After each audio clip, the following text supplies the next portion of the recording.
agora para a natureza do conhecimento e epistemologia. O que fala, né?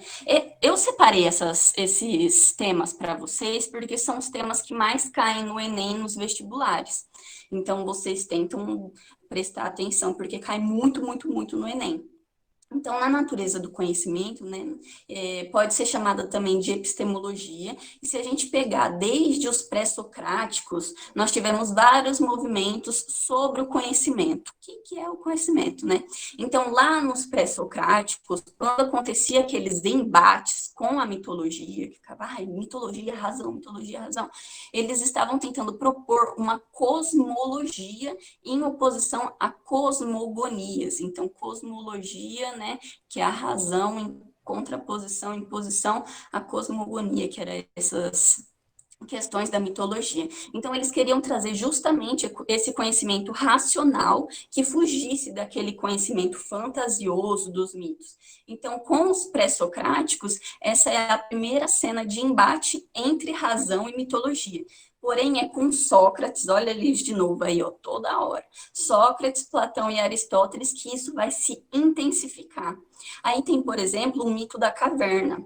Não sei se vocês já chegaram a ler, mas é muito interessante, no qual Platão, ele escreveu e ele utilizou Sócrates como seu personagem principal. Então, ele vai falar que existiam duas formas de conhecimento, o conhecimento inteligível e o conhecimento sensível. Então, segundo Platão, apenas uma dessas formas continha o conhecimento verdadeiro, o conhecimento bom, que era o conhecimento inteligível. O conhecimento sensível para Platão era vulgar, era desprezível, e ele falava que tinha a ideia, né, de que os sentidos eles enganam. E aí o Aristóteles, ele fala outra coisa, né? Ele fala que existe formas, existe graus de conhecimento que são 6. Estes graus de conhecimento são basicamente 3 animais que são comuns a todos os seres vivos, né? Conhecimentos comuns, e 3 que são exclusivamente dos seres humanos. Então, por exemplo, a experiência, ele fala que é comum a todos os seres vivos, mas a arte, a ciência, a racionalidade, ela era específica do ser humano. E o Aristóteles, ele acredita que o ser humano, ele parte desses graus de conhecimento animal, né, que todos têm, para depois ir exclusivamente para esse conhecimento mais humano, né, que é a ciência, a racionalidade, enfim. Então, os gregos, né, antigos, quando eles estavam falando de epistemologia, eles estavam pensando em como conhecer a verdade. Já os filósofos modernos, nessa questão de conhecimento, eles travam um embate, né? E aí tem o embate entre os racionalistas versus os empiristas. Os racionalistas, eles defendem que o conhecimento ele é inato, que ele já nasce com a pessoa. E os empiristas, eles defendem a ideia de que a experiência prática, promovida pelo corpo e sentida pelos sentidos, né, a audição, o olfato, enfim, é o que vai nos dar as ideias. E isso é uma ideia do David Hume, não sei pronunciar, eu acho que é Hume que pronuncia. Ele era um empirista. E já partindo da modernidade para a contemporaneidade, a gente vai ter o Nietzsche, que é o Nietzsche versus os positivistas, né, que era liderado pelo Auguste Comte. E o Nietzsche, ele formula uma teoria do conhecimento que ele chamou de perspectivismo. As pessoas têm perspectivas diferentes que elas podem atribuir aos fatos que presenciam, né? Já os positivistas, eles falavam que existem fatos e pronto. Não existe essa coisa de perspectivas múltiplas, que isso era só da cabeça do Nietzsche.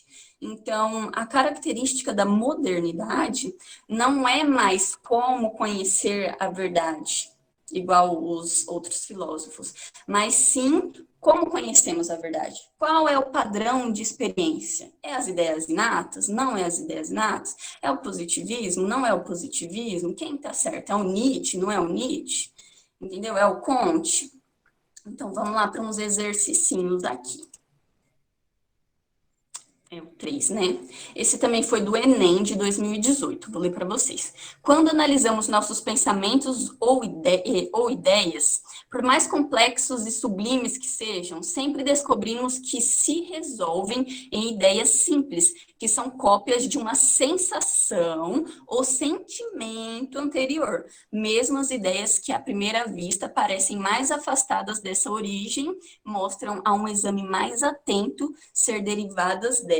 Então, quem fala isso é o David Hume, não sei pronunciar, na investigação sobre o entendimento humano. Então, depende-se desse excerto da obra de Hume que o conhecimento tem a sua gênese na.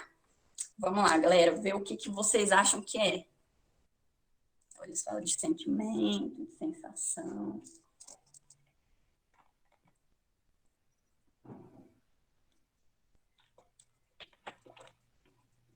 E aí, alguém tem alguma ideia? Cri, cri, cri. A ou C?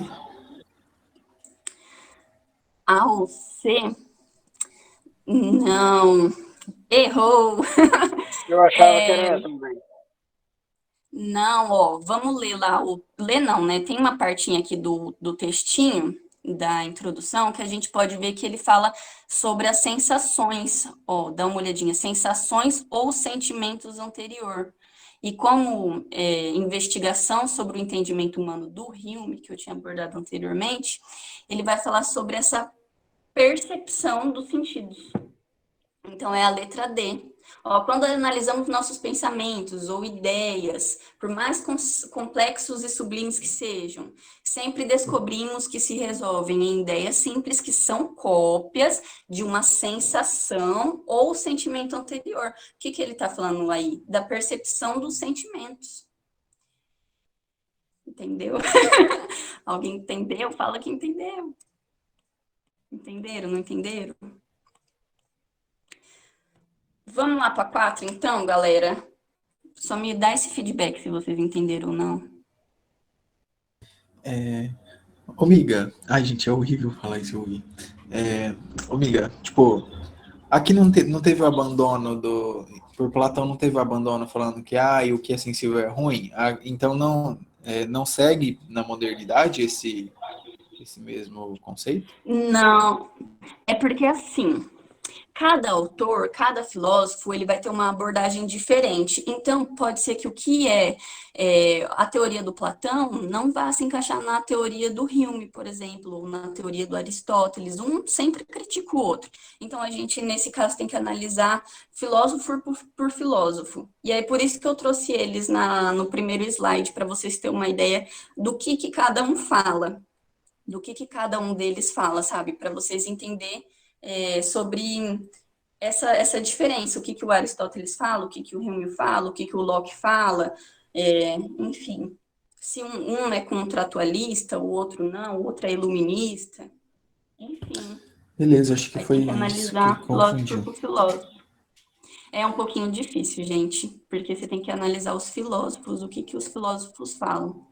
Mas tenta dar uma lida com atenção nessa parte dos enunciados, que às vezes eles dão uma ajudada, assim, no Enem, né? No Enem. Vamos lá para a questão da UEL agora, de 2010, uma questão um pouquinho antiga. Logo, desde o nascimento, tanto os homens como os animais têm o poder de captar as impressões que atingem a alma, por intermédio do corpo. Porém, relacioná-las com a essência e considerar a sua utilidade é o que só com o tempo, trabalho e estudo conseguem os raros a quem é dada semelhante faculdade. Naquelas impressões, por conseguinte, não é que reside o conhecimento, mas no raciocínio a seu respeito. É o único caminho, ao que parece, para atingir a essência e a verdade de outra forma impossível. Então, Platão, né? Traduzido pelo Carlos Alberto Nunes. Então, com base no texto e nos conhecimentos sobre a teoria do conhecimento de Platão, considere as afirmativas a seguir. Homens e animais podem confiar nas impressões que recebem do mundo sensível e assim atingir a verdade? Foi Platão que falou isso? O que vocês acham? Não, Foi Platão? acho que não. Hum? Acho que Não, não. foi isso, não foi o Platão que falou isso, foi o Aristóteles, galerinha. O Aristóteles que falava, lembra que eu falei dos 6 pilares lá, que ele fala que 3 são animais, 3 são humanos, que a racionalidade era dos humanos, a experiência Sim. era que tinha, todos os animais têm a experiência. Então, essa daqui é Aristóteles. As impressões são comuns a homens e animais, mas apenas os homens têm a capacidade de formar delas o conhecimento. Vamos ver. Confuso, né? Acho que foi. Esse daí é o Platão, isso mesmo.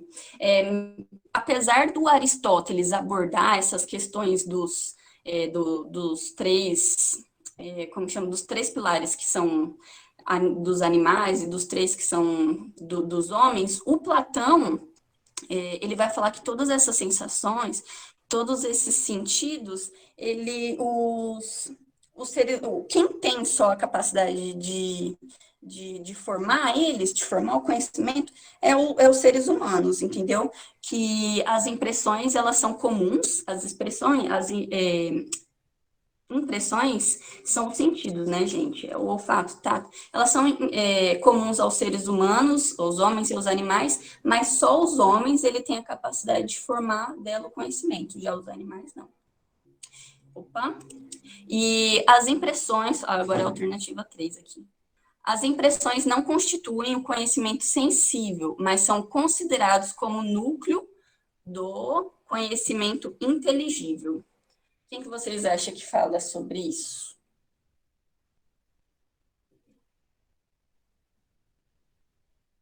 Muito difícil, né? Eu peguei uma Sócrates. questão Sei cabulosa lá. para você. Sócrates. As impressões não constituem um conhecimento sensível, mas são considerados como núcleo inteligível. Isso mesmo. Tá, E caralho. sobrou.